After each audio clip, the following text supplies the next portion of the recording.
Hello and welcome to day 10 of my 100 Days of Art challenge. For the list of things, you can pause the video and make a list if you'd like. For this one, I didn't use any reference, and after painting so many lakes and landscapes over the past 9 days, I felt inspired to create my own little lake scene straight from my imagination.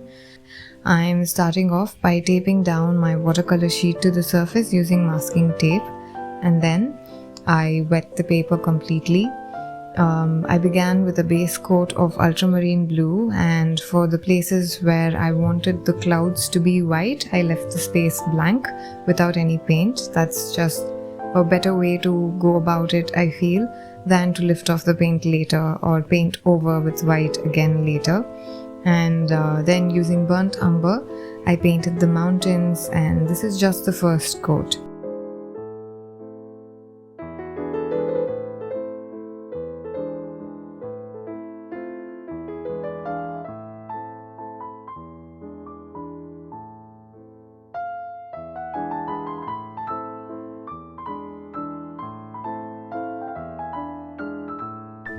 I wanted the lake to reflect the bright blue sky, so I used ultramarine blue again for the base layer for the water.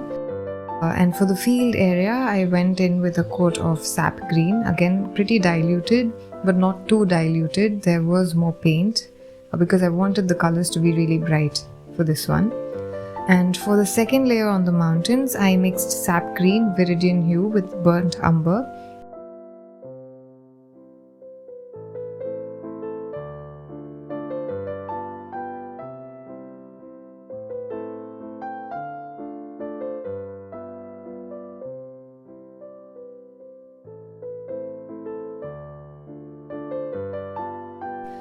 The mountains had to have a lot of greenery, so they're like covered in shrubs and trees, and the technique I used here is a kind of loose scribbling with darker paint.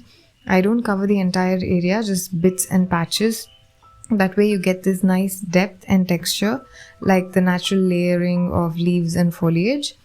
And then I moved on to painting the tops of the trees and shrubs. I switched to gouache for this part and started with the lighter layer. By lighter layer, I mean lighter colors. I used viridian hue for the first coat and then mixed some yellow and sap green to go over with tiny dots and soft little scribbles. This technique is something I really love for miniature mountains. It works really well. Just gently scribbling here and there with darker and lighter shades helps bring out all the little details of the plants, and I think it's perfect for me.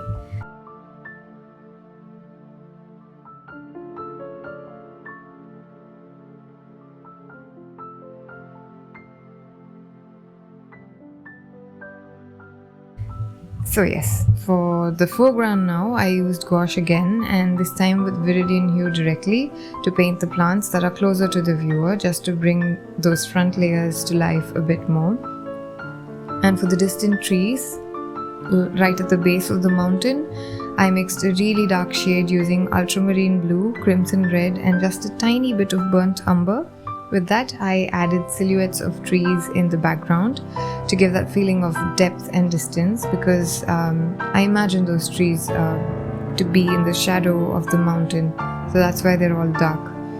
I started adding these tiny rocks using burnt sienna near the lake, and I really think burnt sienna added a bit of drama and character to the scene. I loved what they brought in visually, like this little something natural and grounded, because it's mostly a palette of greens and blues, cool tones, and then we have this warm tone that is burnt sienna. I think that really added something to it. Now, with a much darker mixture of viridian hue and just a touch of ultramarine blue, I added silhouettes of the plants in the foreground, probably grass and those tiny wild plants you usually find growing near the lakes. I also painted a few little ones growing around the rocks to put it all together, to bring it all together. And watercolor is all about layering, so I just kept building it up slowly, layering the darker tones over the lighter base. That light sap green showing beneath the darker viridian hue gives the effect of sunlight falling on certain parts of the field, which I really love. For the rocks, I mixed burnt sienna with a bit of white and added it to one side on the right side, as you can see. So it helped create a nice shadow on the opposite side, adding a little bit more depth.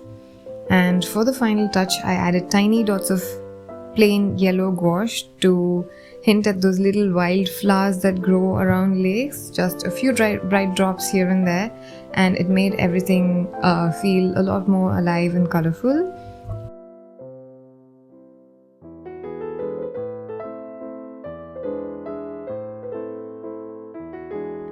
Now for my absolute favorite part, the satisfying peel off of the masking tape, revealing that beautiful clean border. It always feels so complete after this. So yes, this is a little lake straight from my imagination. No reference, just from memories and what I felt in the past 9 days of painting. That's day 10 done and only 90 more to go. Thank you so much for watching. If you enjoyed this, please do like, share and subscribe. See you in the next one and have a lovely day. Take care. Bye.